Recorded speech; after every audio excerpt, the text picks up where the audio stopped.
Bonjour Chinelo Okparanta, merci d'avoir accepté cette interview pour lecturama.fr.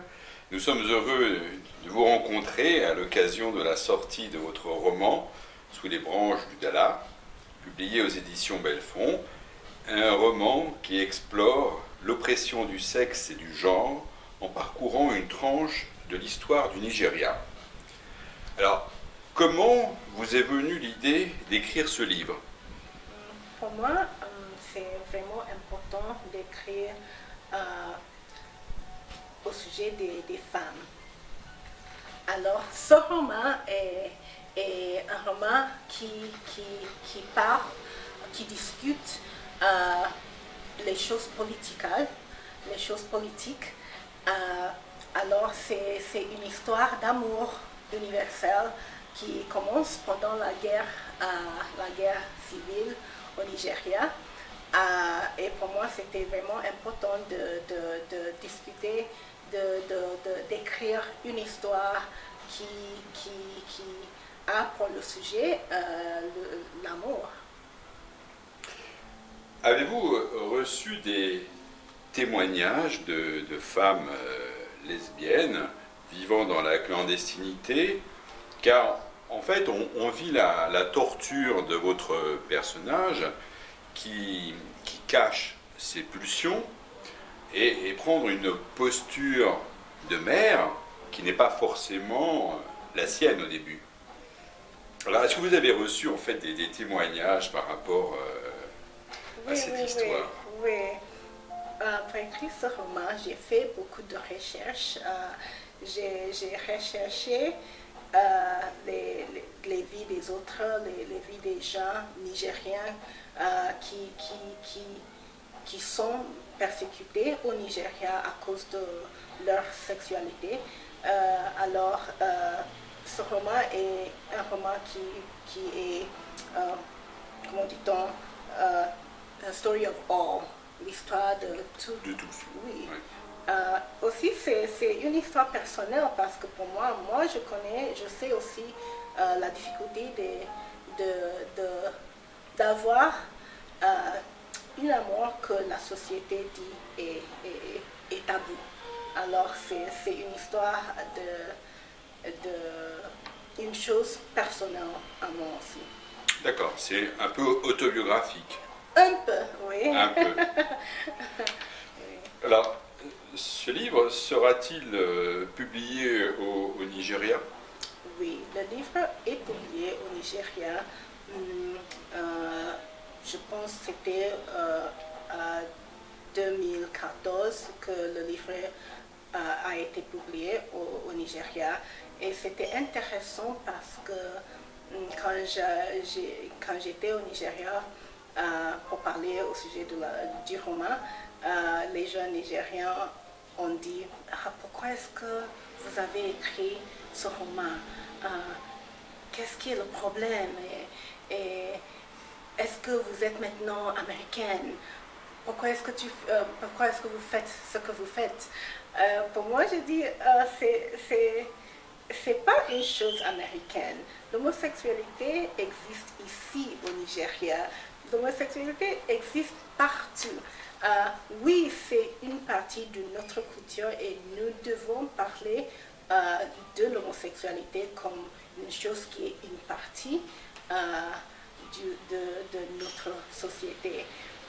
C'est aussi intéressant parce que maintenant, après avoir écrit ce roman, je reçois beaucoup de lettres. Les lettres viennent des autres Nigériennes et on dit merci pour avoir écrit ce roman. Ce roman est vraiment important pour moi maintenant parce que l'histoire d'Idjoma est aussi mon histoire. Et maintenant, quand je lis ce livre, je sais que je ne suis pas seule. Oui. Pensez-vous avoir fait un peu avancer les choses au Nigeria, de ce point de vue? Je pense que oui, mais je ne sais pas. La lutte continue, mais je pense que les choses ont changé déjà. parce que j'ai deux livres. Le premier livre s'appelle Le bonheur comme l'eau. Et dans ce premier livre, il y avait deux histoires au sujet de l'homosexualité. Et quand j'écris ce livre, le premier livre, les gens ont dit, ah, si vous faites ceci au Nigeria, nous allons vous tuer. Et j'avais peur, j'avais vraiment peur, mais maintenant, je reçois beaucoup plus de lettres, de emails, et il n'y a pas de threats. De menaces. Oui, il n'y a pas de menaces maintenant. Il y a beaucoup de gens maintenant qui disent « Ah, merci, merci, merci ». Et je peux voir qu'il y a un changement parce que maintenant, quand nous parlons au sujet de l'homosexualité, pour moi, il me semble qu'il y a un peu plus de understanding. D'écoute. Oui, les gens... De compréhension. Oui, compréhension, oui. Alors justement, j'avais une question par rapport au risque. Voilà, ne pensez-vous pas avoir pris un risque en dénonçant l'homophobie au Nigeria? Donc effectivement, vous avez répondu à un risque personnel qui s'atténue en fait. Oui, c'est vraiment dangereux maintenant au Nigeria d'être une personne homosexuelle, mais comme j'ai dit, les choses vont changer. Oui. Alors, pourquoi avoir créé cette histoire au sein de la communauté catholique quand on sait qu'en fait au Nigeria, si j'ai bien compris, il y a 50% de catholiques et 50% de musulmans. On aurait pu effectivement... vous avez choisi la communauté catholique. C'est pas catholique au Nigeria, c'est chrétien, mais oui. pas seulement catholique, chrétien et musulman. D'accord. Et je pense que maintenant, la plupart des gens au Nigeria sont musulmans. Moi, je suis chrétien parce que mes parents étaient chrétiens et tout ça. Ouais.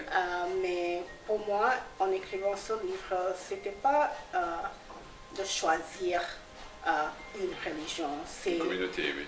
Oui, c'était parce que je voulais discuter les deux. Alors, Ijoma dans le livre est chrétien, mais Amina, elle est musulmane. Oui. Elle vient d'une famille musulmane. Alors, le roman veut... c'est transverse en fait. Oui, exactement. Le problème est transverse. Oui, et il faut... Tous nous devons discuter ensemble, même si vous êtes musulman, même si vous êtes chrétien, il faut unifier et discuter. Oui.